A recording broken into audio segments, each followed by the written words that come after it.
बेटा यहाँ पे दो फंक्शंस दिए हुए हैं, एक एफ एक्स है 1/x और एक जी एक्स है x/x²। अब हमको ये बताना है कि आइडेंटिकल है या नहीं।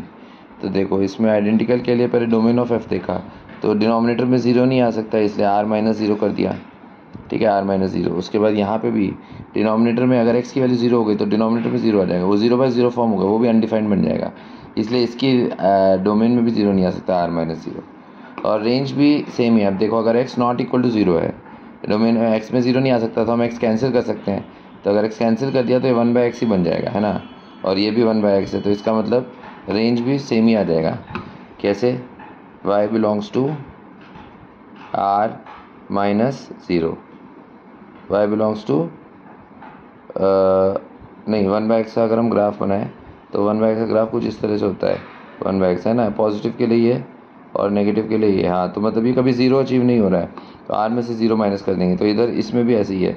अगर रेंज करेंगे तो वही r में से 0 माइनस हो जाएगा, r-0। ठीक है, और तो मतलब दोनों के डोमेन भी सेम है और रेंज भी सेम है, इसलिए ये इक्वल फंक्शन हो गए। अब दूसरा केस हमें दिया f(x) sin x दिया है, g(x) 1/cos x दिया है। तो sin x के लिए तो x can take all real values, x belongs to r। g(x) में 1/cos x है। अब cos x डिनोमिनेटर में आ गया तो cos x 0 नहीं बन सकता, ठीक है ना, क्योंकि डिनोमिनेटर फिर वो हो जाएगा।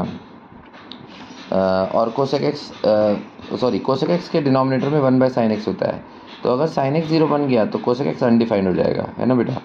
तो इसीलिए sin x 0 कहाँ होता है? n पाई पे, तो वो n पाई की वैल्यूज़ हमें हटानी पड़ेंगी क्योंकि वहाँ पे cos x अनडिफाइंड बन रहा है, इसलिए g का डोमेन क्या है? r-n पाई।